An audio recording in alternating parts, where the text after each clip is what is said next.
उसके बाद second news आ जाता है दोस्तों, जिसका हम लोग स्टैटिक पोर्शन भी कवर करेंगे, ठीक है। तो पहला मतलब न्यूज़ क्या कह रहा है कि यूएस ने एक मॉन्स्टर मतलब फ्रांस को डिलीवर किया। वो मॉन्स्टर क्या है, वो एक 60 फुट का सुपर कंडक्टिव मैग्नेट है, बहुत बड़ा ही मतलब ह्यूज साइज का है दोस्तों, 60 फुट का समझ पूरा magnet, to power the heart of the ITR, जो मैं आपको बता रहा था आईटीआर फ्यूजन रिएक्टर जो है ना, उसको पावर करने के लिए, ठीक है। अब इसमें क्या जानने वाली बात है दोस्तों, इसमें जानने वाली ये इसलिए भेजा है दोस्तों क्योंकि बहुत सारी कंट्रीज मिलकर इसको बना रही है, किसको, आईटीईआर को, international thermo nuclear experimental reactor, ठीक है। इसमें बहुत सारी कंट्री मिलकर बना रही है, तो वो अपना योगदान दे रही है। जैसे इंडिया भी मतलब एक क्रायोसाइट है जो मतलब कूलिंग मतलब टेम्परेचर को लो रखने का काम करता है, वो इंडिया अपनी तरफ से दे रहा है, मतलब रसिया अपनी तरफ से कुछ और दे रहा है, चाइना कुछ और दे रहा है, साउथ कोरिया है, बहुत सारी कंट्रीज मिलकर ना। अब देखिए आईटीआर का फुल फॉर्म हम लोगों ने देख लिया, इसका टारगेट क्या है कि 2040 तक बनाने का ये टारगेट रखें। आप देखिए कब तक बनता है और कैसा होता है, ठीक है। International collaborative project to build a world's largest nuclear fusion reactor, यही देखना दोस्तों, क्वेश्चन में कंफ्यूज करेगा। ये एक न्यूक्लियर फ्यूजन रिएक्टर है, समझ रहे हैं ना, यही यूनिक बनाता है इसको, ठीक है। और ये कोलैबोरेटिव प्रोजेक्ट है, मतलब एक कंट्री ही नहीं बना रही है दोस्तों, एक से ज़्यादा कंट्रीज मिल के इसको बना रही है। मतलब जैसे कि अभी आपने यूएस ने का देखा, उसने एक मतलब सुपर कंडक्टिव मैग्नेट दिया है, वैसे ही इंडिया क्रायोसाइट देगा, चाइना कुछ और देगा, रसिया कुछ और देगा, साउथ कोरिया कुछ और देगा, है ना।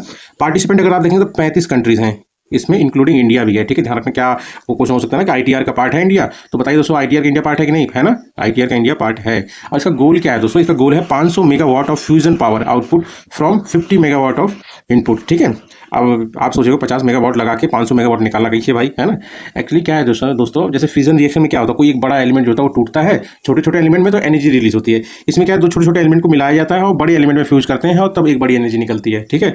और एनर्जी भी ज़्यादा होती है फिजन के मुकाबले, ठीक है, और काफ़ी कंट्रोलेबल होती है। इसमें मतलब फ्यूजन में, न्यूक्लियर फ्यूजन में क्या होता है दोस्तों, आप ये जान लीजिए, रेडियो एक्टिव वेस्ट जो होता है वो कम से कम निकलता है और ग्रीन हाउसेज गैसेज कम होती हैं, मतलब ये जान लीजिए, मतलब उससे ज़्यादा मोर क्लीनर है न्यूक्लियर फ्यूजन से, ठीक है।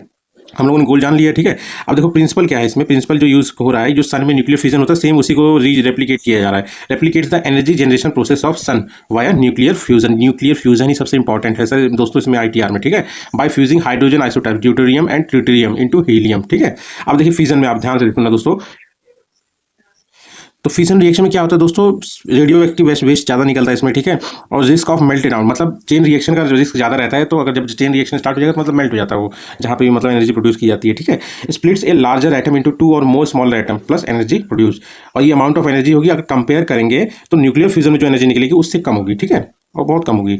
और 2 और मोर ये हो गया दोस्तों। और फ्यूल इसमें जो यूज होता है वो यूरेनियम 235 हो गया, प्लूटोनियम 239 हो गया, ठीक है। अब फ्यूजन रिएक्शन अगर आप देखेंगे तो इसमें 2 या 2 से ज़्यादा छोटे मतलब लाइटर आइटम्स को मिला के एक हैवियर वन को बनाया जाता है।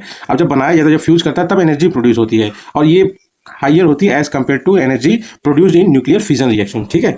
और उसके अलावा देखिए फिजन में no risk of uncontrolled chain reaction, मतलब मेल्टडाउन का कोई खतरा नहीं रहता है। उसके बाद लेस रेडियो एक्टिव वेस्ट होता है एज कम्पेयर टू फिजन, ठीक है।